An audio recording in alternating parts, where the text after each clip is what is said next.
Hello everyone, welcome back to study with Namrata Pandey. ये आपके भूगोल का प्रैक्टिस सेट है और आप लास्ट तक बने रहिएगा तो आपको खुद समझ में आ जाएगा आपके लिए कितना महत्वपूर्ण प्रैक्टिस सेट है। इसमें आपको हर तरह के प्रश्न मिलेंगे, नीचे क्लास से लेकर के आपको इंटर लेवल तक का इसमें प्रश्न मिलेगा। और सामाजिक अध्ययन जिनका भी है स्टेट में, वो चारों सब्जेक्ट को देखिए, बेहतर होगा, क्योंकि अभी तक और अब ऐसी कोई संभावना नज़र नहीं आ रही है कि आपके एग्जामिनेशन का डेट बढ़ जाएगा या कुछ भी परिवर्तन होगा। कोई सिलेबस नहीं है, तो बेहतर है कि आप चारों चीज़ को समझें। और इसके लिए बेहतर है कि जो प्रैक्टिस सेट आपके सामने में आ रहा है, कम से कम उसको रिवीजन करते हुए आगे बढ़ें। बाकी कई प्रैक्टिस सेट आपके इस चैनल पर उपलब्ध है, प्लेलिस्ट में अगर चेक करिएगा आपको सब कुछ मिल जाएगा। प्रश्न है आपका, निम्नलिखित में से किसने अवलोकन किया कि तिब्बती पठार का ग्रीष्म तापन भारत पर मानसूनी परिसंचरण के लिए सर्वाधिक महत्वपूर्ण कारक है। प्रश्नों को भी समझना है। ऐसा किसने कहा था कि तिब्बती का जो पठार है, इस पठार में जो ग्रीष्म तापन होता है, यानी गर्मियों में जो ताप से जो पिघलन होती है, तो उसी के कारण मानसूनी परिसंचरण जो होता है, मानसून जो भारत में आता है, महत्वपूर्ण कारक ये है। तो ये परिसंचरण का शब्द जब आप बायोलॉजी में पढ़िएगा तो इसका मतलब हुआ आपके पूरे शरीर में जो रक्त का परिभ्रमण होता है, रक्त संचार होता है, इसका मतलब ये हुआ। तो यहाँ पर आपको ज्योग्राफी में इसका मतलब सिर्फ आपको भ्रमण समझना है। तो मानसूनी भ्रमण जो पूरे भारत में होता है, इसका सबसे अधिक महत्वपूर्ण कारक है आपका तिब्बती पठार का ग्रीष्म तापन। ये किसने कहा था? तो ये कहा था कोटेश्वरम ने। और ये याद रखिएगा, केरल से होते हुए जिस प्रकार मानसून आती है, तो आपको ध्यान में रखना है कि केरल मानसून का कारक नहीं है। ये किसने कहा था? तो क से केरल, क से कोटेश्वरम ने कहा था। अगला प्रश्न है आपका, जर्मन भौगोलिक विचारधारा के विकास के सिलसिले में निम्नलिखित में से किसका अनुक्रम सही है? यानी जो भौगोलिक जिसको आप खगोलविद कहते हैं, तो जर्मनी के जो भौगोलिक विचारधारा के लोग थे, उसमें सबसे पहले अपना विचार व्यक्त किसने रखना शुरू किया, विचार व्यक्त करना किन्होंने शुरू किया था? क्योंकि किसी भी देश राज्य में कहीं भी एक पॉइंट को अगर कोई उठाता है तो वहाँ पर उस विचार के कई सारे लोग आते हैं। तो भौगोलिक विचारधारा के जर्मनी में जो लोग थे, तो स्टार्टिंग दौर में कौन थे? यहाँ पे आपका 4 नाम है। इसी चारों नाम को यहाँ पर उल्टा सीधा कर करके दिया गया है। तो इस चीज़ में आपको ये जर्मन भौगोलिक विचारधारा अगर इसमें नोट किया गया है, तो आपको भी ये माइंड में रखना है। और पैर हटाओ, ये चीज़ आप याद रखिएगा, जर्मन भौगोलिक विचारधारा को लेकर पैर हटाओ, यानी पै से पैसल, पैर, र से रेट जल, हटाओ हेटनर, और ट्रॉल, हटाओ ट्रॉल। इसको याद रखिएगा तो आपको ये प्रश्न बिल्कुल याद आ जाएगा। जैसे ही आपके मन में जर्मन भौगोलिक विचारधारा का सिलसिला आ जाता है, तो इसको आपको याद रखना है। ये सही अनुक्रम है, ये भी देखना है। अगर उल्टे तरीके से आपको पूछा जाए बाद में किसका विचारधारा आया था, तो इधर से शुरू होगा। अगला आपका प्रश्न है, निम्नलिखित अफ्रीकी राष्ट्रों में से कौन सा भू आबद्ध नहीं है? ये भू आबद्ध, कुछ ऐसे शब्द इसमें मेंशन किए गए हैं जिसका मतलब भी समझना जरूरी है। तो अफ्रीकी राष्ट्र, यानी जो अफ्रीका राष्ट्र है, उसमें से ये चारों आप देख रहे हैं, बेनिन, लेथोसो, चाड और माली, ये सभी अफ्रीका का एक प्रांत है, एक भाग है, जिसमें कि आबद्ध मतलब होता है जुड़ा रहना। तो ये जो बेनिन है, ये अफ्रीकी राष्ट्रों से जुड़ा हुआ नहीं है। ऐसा नहीं कह सकते हैं, एक बेनिन जो है अफ्रीका राष्ट्र का ही एक प्रांत है, तो ये भू आबद्ध नहीं है, लेकिन इसको अफ्रीका की गिनती में लाया जाता है। तो इसको आपको याद रखना है। उसके बाद आपका है, दक्षिणी गोलार्ध में विषुवत रेखा से 23.5 डिग्री अंश पर स्थित काल्पनिक वृत्त को निम्नलिखित में से किस नाम से जाना जाता है? तो जो दक्षिणी गोलार्ध में विषुवत रेखा से 23.5 डिग्री, तो जब उत्तरी गोलार्ध जाते हैं तो उसको हम लोग कर्क रेखा कहते हैं, दक्षिणी गोलार्ध आते हैं तो मकर रेखा कहते हैं। ये सब आप लोगों ने NCERT में भी पढ़ा था और बिहार बोर्ड में भी इसकी चर्चा है। यहाँ देखेंगे, निम्नलिखित में से किसे उपध्रुवीय वृत्त कहा गया है? तो उपध्रुवीय, इस आर्कटिक वृत्त को और अंटार्कटिक वृत्त, दोनों को उपध्रुवीय वृत्त कहा गया है। और ये सब मैंने बोर्ड पर डिटेल में बताया है, इसलिए यहाँ पर नहीं रुकेंगे। भारतीय मानक समय से संबंधित कथनों में क्या सही है? तो भारतीय मानक समय 82.5 डिग्री देशांतर पर स्थित है, ये सही है। यह भारतीय शहर इलाहाबाद के नज़दीक से गुजरता है, ये भी सही है। यह प्रधान मध्याह्न रेखा से 5.5 घंटा आगे है, ये भी सही है। देश के चारों महासागरों का अपना मानक समय है, ये गलत है। मानक समय के लिए महासागरों का कोई चर्चा नहीं है। तो यहाँ पर तो आपका कोड दिया हुआ है 1 2 3 आपका डी हो जाएगा। फिर यहाँ पर 8 नंबर प्रश्न है आपका, अंतर्राष्ट्रीय तिथि रेखा के संबंध में निम्नलिखित में से कौन सा कथन सत्य है। अंतर्राष्ट्रीय तिथि रेखा जब निर्धारित की गई, तिथि यानी कि समय, आप डेट आप समझ रहे हैं, तो इस रेखा का निर्धारण 1884 ईस्वी में वाशिंगटन के सम्मेलन में किया गया था, ये सही है। इस रेखा के पूर्व की ओर यात्रा करने में एक दिन का समय घड़ी में बढ़ाया जाता है और पश्चिम की ओर यात्रा करने में एक दिन का समय घटाया जाता है। अगर ये सही है तो ये भी सही होगा। तो इसका मतलब ये तीनों सही हो गया। और ये है, यह रेखा उत्तरी ध्रुव से दक्षिणी ध्रुव की तरफ प्रशांत महासागर के साथ अन्य जलीय मार्ग से निर्धारित की गई है। तो यह रेखा उत्तरी ध्रुव से दक्षिणी ध्रुव की तरफ प्रशांत महासागर के साथ अन्य जलीय मार्ग से निर्धारित की गई है। तो ये भी सही है, क्योंकि उत्तरी ध्रुव से दक्षिणी ध्रुव तक पूरे पृथ्वी की बात की जा रही है। तो ये अंतर्राष्ट्रीय तिथि रेखा पूरे भारत को लेकर निर्धारित की गई है। तो ये आपका चारों में से चारों सही है। तो इस तरह से कूट वाला जो प्रश्न आता है उसको भी पढ़ के बहुत कुछ समझने को मिलता है। अगला प्रश्न है, ब्रह्मांड की उत्पत्ति से संबंधित बिग बैंग सिद्धांत का प्रतिपादन निम्नलिखित में से किसने किया था। जॉर्ज लेमेंटर ने। ये सब मैंने आपको बोर्ड पर बताया है और इन सब चीज़ों से जुड़ा हुआ प्रश्न स्टेट में भी पूछा गया है। अभी हाल फिलहाल आप लोग एग्जाम देकर आए हैं। अगला प्रश्न है, नक्षत्र मंडल से संबंधित स्मॉल बियर के विषय में निम्नलिखित में से कौन सा कथन सत्य है। तो ये कूट वाला समझना बेहद ज़रूरी है। इसमें कई ऐसे तथ्य होते हैं जो सत्य होते हैं। तो ये जो स्मॉल बियर है, ये 7 तारों का समूह है, ये सही है। 7 तारों का समूह है, इसलिए इसे सप्तऋषि के नाम से भी जाना जाता है, ये भी सही है। और इसकी सहायता से ध्रुव तारा की स्थिति भी जानी जा सकती है, ये भी सही है। लेकिन ये जो 4 नंबर है, इसका बिग बियर से कोई संबंध नहीं है, तो ये गलत है, क्योंकि स्मॉल बियर बिग बियर का ही एक भाग है। बिग बियर को अर्सा मेजर हम लोग कहते हैं।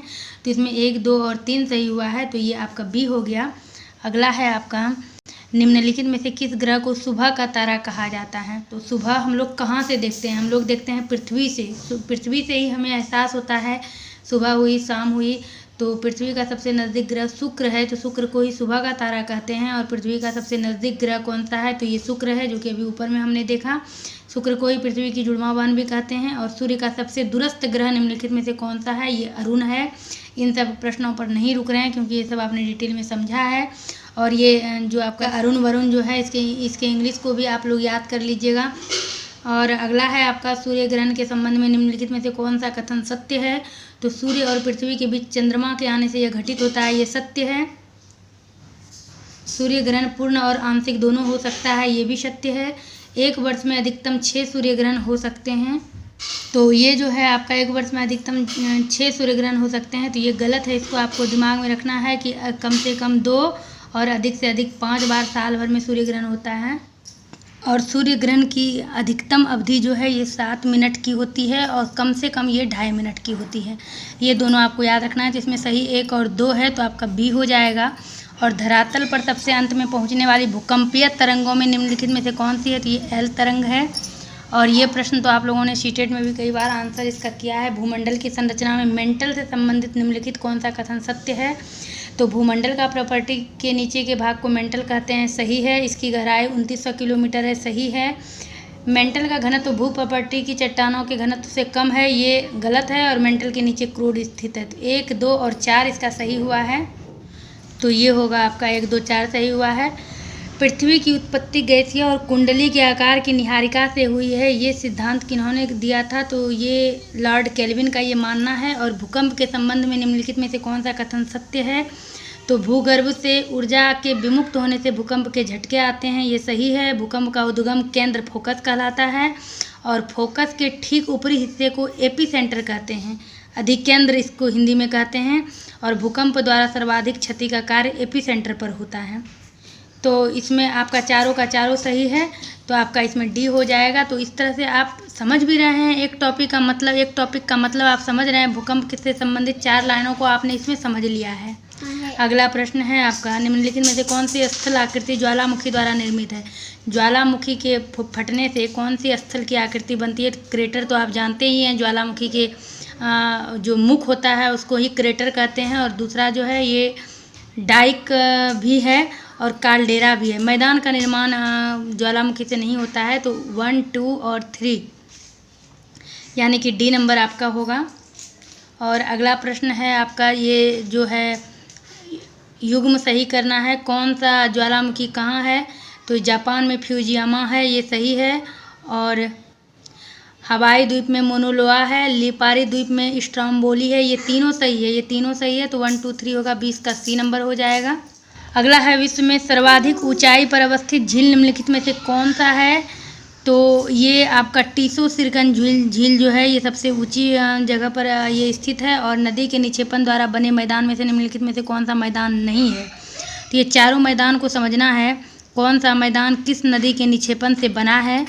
तो ये अति महत्वपूर्ण प्रश्न है। ये जो भावर मैदान है ये पहाड़ी इलाके में बनता है। ये मैदान पहाड़, जब नदी इधर से गुजरती है तो पहाड़ से सटे हुए जगहों पर अपना मलबा छोड़ते हुए निक्षेपण करते हुए जाती है। भावर मैदान पहाड़ी इलाके में, जलोढ़ मैदान मैदानी इलाके में बनता है। और ये जो डेल्टा मैदान है, आप जानते हैं जब नदी अपने अंतिम पड़ाव पर होती है, समुद्र में जब प्रवेश करने लगती है, तो वहाँ पर डेल्टा मैदान का निर्माण करते हुए वो समुद्र में गिरती है। महत्वपूर्ण ये है, इससे भी आपको पूछा जा सकता है पहाड़ी मैदान, पहला पहाड़ी इलाके में कौन से मैदान निर्मित होते हैं निम्नलिखित में से, तो भावर हो गया ये मैदानी इलाके में।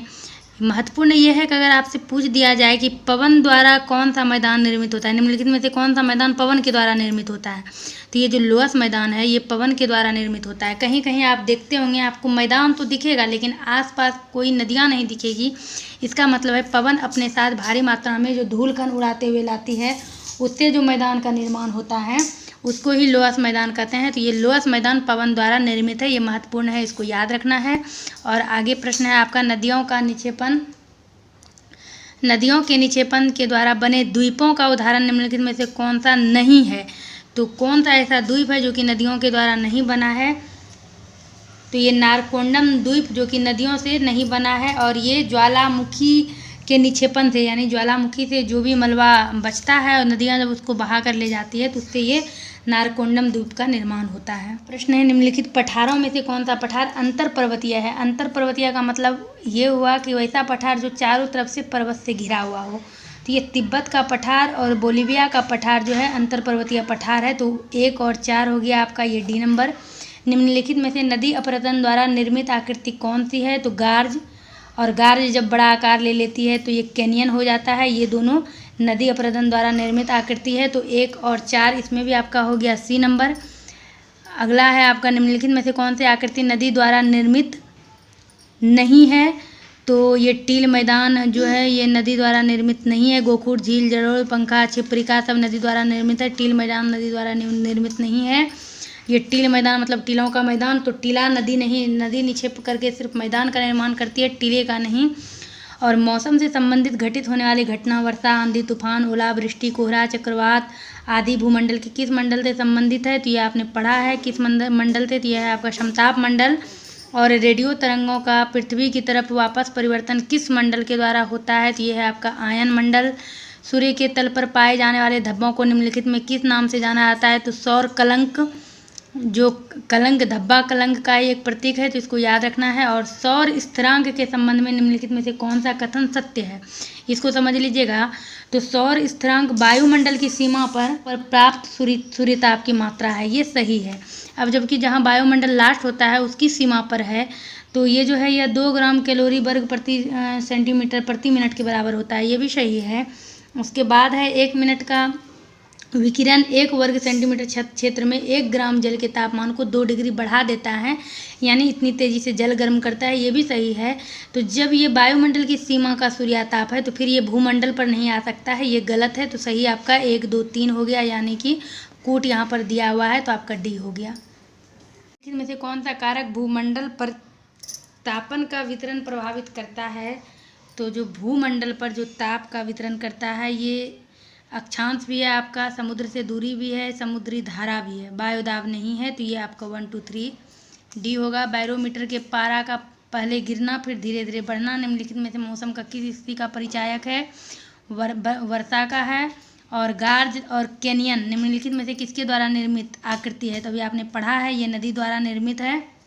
तो ये आपका है वायुदाब के विषय में निम्नलिखित में से कौन सा कथन सत्य है। वायुदाब से मौसम का पूर्वानुमान लगाया जाता है। वायुदाब को बैरोमीटर से मापा जाता है और वायुदाब के लिए मिलीबार को इकाई माना गया है। ये तीनों सही है। और 1 मिलीबार 1 वर्ग मीटर पर 100 ग्राम भार का बल है, ये गलत है। तो ये आपका सी हो जाएगा। वायुदाब पेटियों के संबंध में निम्नलिखित में से कौन सा कथन सही है। तो वायुदाब से जुड़ा हुआ कई प्रश्न है, तो वायुदाब के बारे में भी आपका कई कॉन्सेप्ट यहाँ पर क्लियर होगा। तो वायुदाब जो है, पृथ्वी पर वायुदाब की 7 पेटियां हैं, ये सही है। उच्च वायुदाब की 4 पेटियां हैं, निम्न वायुदाब की 3 पेटियां हैं। और इन पेटियों की उत्पत्ति में पृथ्वी की घूर्णन शक्ति के साथ तापमान का योगदान है, यानी ये चारों का चारों सही है। तो वायुदाब के बारे में आपने ये समझ लिया, 7 पेटियां हैं, उच्च वायुदाब में 4, निम्न वायुदाब में 3, और ये पृथ्वी की घूर्णन शक्ति के साथ इसके तापमान का योगदान है। अब यहाँ देखेंगे उषांक बिंदु। तो उषांक बिंदु पर निम्नलिखित में से क्या होता है। वायु संतृप्त हो जाता है और वायु के उषांक बिंदु पर गैस के तरल और ठोस अवस्था में परिवर्तन निम्नलिखित में से क्या कहलाता है। ये तो संघनन कहलाता है, लेकिन गैस ठोस अवस्था में भी होता है, तरल होता है, ये तो जानते ही हैं। लेकिन जब आम वगैरह पकाने के लिए गैस का इस्तेमाल करते हैं तो वो ठोस अवस्था में हमें मिलता है और धीरे धीरे वो उड़ जाता है। अगला है संवहनीय वर्षा के संदर्भ में निम्नलिखित में से कौन सा कथन सत्य है। तो संवहनीय वर्षा में घनघोर वर्षा होती है, ये सही है। और ये वर्षा विषुवतीय प्रदेश में होती है, यानी विषुवत रेखा के आसपास जो प्रदेश है वहाँ होती है। अगला है संवहनीय वर्षा में काले कपासी मेघ से वर्षा होती है, ये भी सही है। और लास्ट है संवहनीय वर्षा में पहले भूतल का तापमान कम हो जाता है, तो ये गलत है। ये चक्रवाती वर्षा में होता है। चक्रवाती वर्षा में पूरा मौसम जो है बिल्कुल मानसूनी की तरह हो जाता है, अच्छा मौसम बन जाता है, लेकिन संवहनीय वर्षा में ऐसा नहीं होता है। तो 1, 2, 3 सही है, ये आपका डी हो गया। उष्णकटिबंधीय चक्रपात को निम्नलिखित में से किस क्षेत्र में टोरनेडो के नाम से जाना जाता है। ये चक्रवात किस क्षेत्र में किस नाम से जाना जाता है, ये भी महत्वपूर्ण है। तो ये संयुक्त राज्य अमेरिका में टोरनेडो के नाम से जाना जाता है।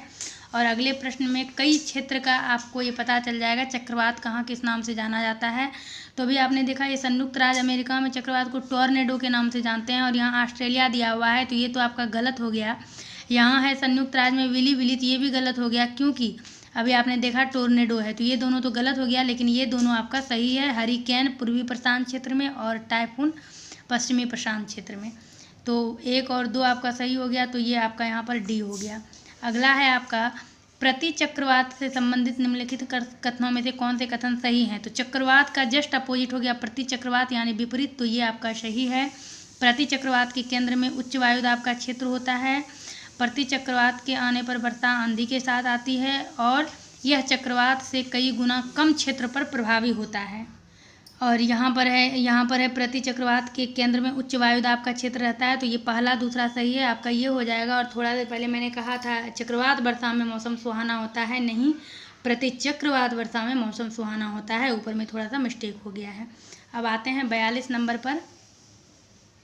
आपका है निम्नलिखित वृक्षों में कौन सा वृक्ष भूमध्य रेखीय क्षेत्र में नहीं पाया जाता है। ये सिनकोना नहीं पाया जाता है। महोगनी, साल, रोजवुड ये सब पाया जाता है, सिनकोना नहीं पाया जाता है। सवाना जलवायु निम्नलिखित में से किस क्षेत्र में नहीं पाई जाती है। तो जो सवाना जलवायु के आसपास का जो क्षेत्र है, जैसे कोलंबिया, ब्राज़ील, वेनेजुएला, इस सब में पाया जाता है, कांगो में नहीं पाया जाता है। और फिर अगला है भूमध्य रेखीय जलवायु से संबंधित क्षेत्र निम्नलिखित में से कौन से हैं। ये हो जाएगा आपका 44 का सी। 1, 2 और 4, 1, 3 और 4 हो जाएगा। 1, 3 और 4 हो जाएगा। ये सूडान क्षेत्र नहीं होगा। और निम्नलिखित में से किस जलवायु प्रदेश में हवाएं साल के 6 महीने सागर से स्थल की ओर और 6 महीने स्थल से सागर की ओर चलती है, किस जलवायु प्रदेश में। तो यह है मानसूनी जलवायु प्रदेश, जो कि हमारा भारत देश है। अगला है आपका भूमध्य रेखीय जलवायु से संबंधित निम्नलिखित कथनों की सत्यता का परीक्षण करें। यह जलवायु दोनों गोलार्ध यानी ये अगर आपका पृथ्वी है, ये उत्तरी गोलार्ध, दक्षिणी गोलार्ध, तो 0 से 10 डिग्री के बीच इधर से भी और इधर से भी। यहाँ से भूमध्य रेखा को आप लीजिएगा 0 डिग्री विषुवत यहाँ बीचों बीच है आपका। 0 से 10 डिग्री ऊपर और 0 से 10 डिग्री नीचे है, ये आपका भूमध्य रेखीय जलवायु हो गया। तो पहला भी आपका सही हो गया, दूसरा भी सही है, चौथा भी सही है। लेकिन इस तीसरे में थोड़ा सा आप देखिएगा, इसके पहले आपने देखा था कि भूमध्य रेखीय वृक्ष कौन सा नहीं है, और उसमें आपने सिनकोना को काटा था। यहाँ पर आपका सिनकोना दे दिया गया है, रबड़ दे दिया गया है। थोड़ा सा इस प्रश्न में कन्फ्यूजन है और आंसर आपका उपयुक्त सभी कथन सही है। तो इसमें ज़रा सा आप देखिएगा 1, 2 और इसमें 4, ये आपका सही है। तो इसमें थोड़ा सा कन्फ्यूजन है, इसको इसलिए यहाँ पर छोड़ते हैं। ये जो भूमध्य रेखीय जलवायु है, पहला इसमें सही है। इसी में संवहनीय वर्षा होती है और ये जलवायु कांगो बेसिन, अमेजन बेसिन और पूर्वी द्वीप समूह में पाई जाती है। बस इसको आप माइंड में रख लीजिएगा, आंसर को छोड़ दीजिए। 3 शब्दों को, ऐसे भी 3 लाइन को आपने समझ लिया है। जिसका आंसर थोड़ा कन्फ्यूजन वाला है उसको छोड़ दीजिए। फिर आपका आता है सुंडा गर्त निम्नलिखित में से किस महासागर में है? तो ये है हिंद महासागर में। गर्त के बारे में आपने पढ़ा है, मेरियाना गर्त जो कि प्रशांत महासागर का सबसे गहरा गर्त है। तो एक सुंडा गर्त आपने जाना जो कि हिंद महासागर में है। फिर यहाँ देखेंगे आप प्रशांत महासागर स्थित मेरियाना गर्त की गहराई निम्नलिखित में से क्या है? तो ये क्लास 6 का है, तो 11,033 मीटर है। फिर निम्नलिखित में से कौन सा समुद्री गर्त प्रशांत महासागर का हिस्सा नहीं है? यानी प्रशांत महासागर में मेरियाना गर्त के अलावा और भी कई गर्त हैं, जैसे कि मिंडाओ गर्त, चैलेंजर गर्त और ये टोंगा गर्त। इसमें से प्यूटोरिको गर्त जो है, ये प्यूटोरिको गर्त जो है ये प्रशांत महासागर का हिस्सा नहीं है। बाकी ये तीनों गर्त प्रशांत महासागर में ही पाए जाते हैं और सबसे गहरा गर्त मेरियाना गर्त। और फिर आपका अगला है निम्नलिखित में से कौन सा स्थान अटलांटिक महासागर से संबद्ध नहीं है? तो ये है आपका बेरिंग सागर। और महासागरीय तापमान के विषय में निम्नलिखित में से कौन सा कथन सही है? तो महासागरों का सर्वाधिक तापमान सतह पर पाया जाता है, ये सही है। सूर्य की किरणों का सागर के अंदर लगभग 200 मीटर तक प्रवेश होता है, ये भी सही है। जब सूर्य की किरण रोशनी तेज रहेगी, प्रकाश तेज रहेगा और आप नदी, समुद्र, गंगा में प्रवेश करिएगा तो आपको वहाँ का भी पानी गर्म लगेगा और सूर्य की जो किरण है वो 200 मीटर तक अंदर जा सकती है, तो ये भी सही है। 2 चीज़ आपने यहाँ पर जाना। और महासागरीय तापमान भूमध्य रेखा से ध्रुवों की ओर कम हो जाता है, ये भी सही है। ये जो है महासागरों में उच्चतम तापमान भूमध्य रेखा पर होता है, ये गलत है। तो आपका हो गया 1, 2, 3 सही, तो ये हो गया। बगल में काम चल रहा है इसलिए थोड़ा सा डिस्टर्बेंस है, इसको इग्नोर कर दीजिएगा। अगला है महासागरीय लवणता को प्रभावित करने वाले कारकों में निम्नलिखित में से कौन से हैं? तो सबसे पहली बात है वर्षा की मात्रा। जहाँ कम वर्षा होती है वहाँ लवणता की मात्रा अधिक होती है। वाष्पीकरण भी लवणता को प्रभावित करती है। समुद्र की धारा तो है ही, वर्षा होगी समुद्र में गिरेगी तभी तो, क्योंकि महासागरीय लवणता की बात हो रही है। और तापमान भी है, यानी कि ये सभी है, उपर्युक्त सभी। आगे है आपका निम्नलिखित में से कौन सी धारा उत्तरी अटलांटिक महासागर की धारा नहीं है? तो ये आपका है लेब्राडोर धारा, जो कि एक ठंडी धारा है, ये अटलांटिक महासागर की धारा नहीं है। निम्नलिखित में से कौन सी धारा प्रशांत महासागरीय धारा नहीं है? तो इसमें आप देखेंगे ये आपका मोजाम्बिक धारा प्रशांत महासागरीय धारा नहीं है। गल्फ स्ट्रीम के संबंध में निम्नलिखित में से कौन सा कथन सत्य है? ये एक गर्म जल धारा है, ये सही है। और न्यू फाउंडलैंड के पास लेब्राडोर ठंडी धारा से मिलकर कोहरा बनाती है। जहाँ गर्म धारा ठंडा धारा मिलती है वहाँ मत्स्य उत्पादन का क्षेत्र होता है, तो ये भी आपका सही है। और नार्वे को पार कर यह आर्कटिक समुद्र से मिलती है, ये भी सही है। और इसका एक भाग ब्राज़ील धारा में मिलता है, ये गलत है। तो ये 1, 2, 3 यानी कि आपका डी हो गया। अगला है आपका ज्वार भाटा के संबंध में निम्नलिखित कथनों में से कौन सा कथन सत्य है? तो ज्वार भाटा, ये चारों कूट जो है इसको आप समझिएगा। ज्वार भाटा आपने एनसीईआरटी बुक में पढ़ा है। तो सूर्य की अपेक्षा चंद्रमा की आकर्षण शक्ति का प्रभाव पृथ्वी पर अधिक पड़ता है, ये सही है। चंद्रमा के सामने पड़ने वाले पृथ्वी के भाग पर चंद्रमा की आकर्षण शक्ति का प्रभाव अधिक पड़ता है, ये भी सही है। और आपका अगला है पृथ्वी की दैनिक गति के कारण ज्वार भी पश्चिम से पूर्व की ओर अग्रसर होता है, ये भी सही है। और ज्वार भाटा के आने की क्रिया 24 घंटे में 2 बार होती है, ये भी सही है। यानी ये चारों सही है। लेकिन महत्वपूर्ण ये है कि 24 घंटे में 2 बार तो आती है। अगले प्रश्न को आप देखिएगा, इसके ज्वार भाटा 24 घंटे में 2 बार आता है। 2 ज्वारों के बीच समय में अंतर क्या होता है? 24 घंटे में 2 बार तो लोग अनुमान लगाएगा 12 घंटा में 1 बार, लेकिन नहीं, 12 घंटा 26 मिनट में 1 बार पहली ज्वार भाटा आती है, दूसरी इसके बाद। अगला है आपका, और इस तरह का आप प्रश्न देखेंगे ऊपर में, ये देखेंगे ज्वार भाटा 24 घंटे में 2 बार आता है। और यहाँ पर देखेंगे एक ऑप्शन भी दिया हुआ है कूट में। तो सभी प्रश्नों को, मिलते जुलते प्रश्नों पर नज़र दौड़ाइएगा। और फिर है दीर्घ ज्वार भाटा की स्थिति निम्नलिखित में से किस दिन होती है?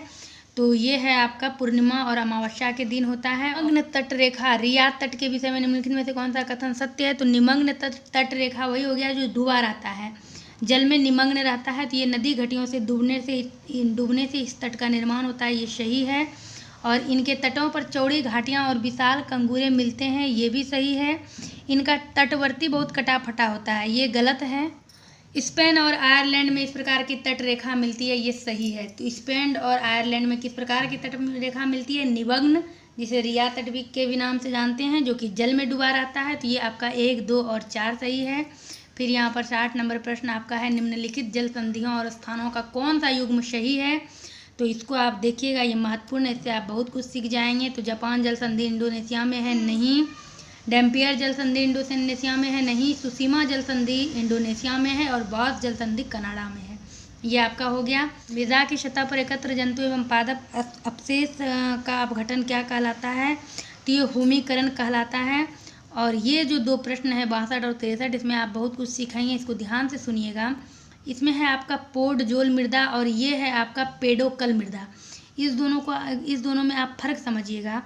ये जो पेडोकल होता है, इसमें कैल्शियम की मात्रा अधिक होती है और ये अधिक उपजाऊ होती है, क्योंकि ये जो है इसका क्षेत्र जो है, इस तरह की मृदा का क्षेत्र, पेडोकल मृदा का क्षेत्र, वो वाष्पीकरण वहाँ पर अधिक होता है। और पोडजोल मृदा जो होता है, यहाँ पर बारिश अधिक होती है और यहाँ की मृदा जो है अम्लीय होती है। तो अब आप समझिए, किसी तरह आप बीज डालते हैं और बारिश हो जाती है, तो ये बीज जो है मिट्टी से आपकी बहकर चली जाएगी। लेकिन यहाँ अगर आप बीज डालते हैं और हमेशा ऐसा मौसम रहता है ओस जैसा, आप समझ लीजिए ओस गिरते रहता है, तो यहाँ तुरंत अंदर से उस बीज में अंकुरन होगा और नए पौधे का जन्म होगा, इसीलिए ये अधिक उपजाऊ है। इस दोनों में आप फर्क समझिएगा। इसको कई तरह से पूछा जा सकता है, निम्नलिखित में से कौन सा मृदा अधिक उपजाऊ है, पोडजोल या पेडोकल? तो पेडोकल मृदा जो है अधिक उपजाऊ होती है। तो यहाँ पर अब आप इस चारों चीज़ को समझिएगा, चारों इसका सही दिया हुआ है। पोडजोल मृदा का निर्माण पोडलाइजेशन द्वारा होता है। पोडलाइजेशन अधिक वर्षा वाले शीतोष्ण जलवायु में होता है। वर्षा के कारण ह्यूमस निचले स्तर पर जाकर पोडजल मृदा का निर्माण करती है और यह मृदा अम्लीय होती है। तो ये आपका ये हो गया मृदा, पेडोकल मृदा। तो कैल्शियम की मात्रा अधिक शुष्क मौसम वाले प्रदेश में ये मृदा पाई जाती है और ये पोडजोल मृदा से अधिक उपजाऊ होती है और इस क्षेत्र में वर्षा की तुलना में वाष्पीकरण अधिक होता है, जिसमें भी इसका डी होगा। तो जिन्होंने ये लास्ट तक देखा है उनको समझ में आ गया होगा आप लोगों ने कितने महत्वपूर्ण क्वेश्चंस को अपने पास जमा किया है, क्योंकि इसमें कई ऐसे बिंदु थे जो कि आपके बुक में नहीं है और बुक में है भी तो 10th क्लास में, जो कि अभी तक हमने आपको नहीं बताया है। तो ये बहुत ही ज़्यादा महत्वपूर्ण आपके प्रैक्टिस सेट थे और सामाजिक अध्ययन वाले चारों सब्जेक्ट को पढ़िए तो बेहतर है। तो बस वीडियो को लाइक करिएगा, कमेंट कर बताइएगा कि आपको कितना हेल्प मिला इस वीडियो से। मिलते हैं आपसे अपने अगले वीडियो।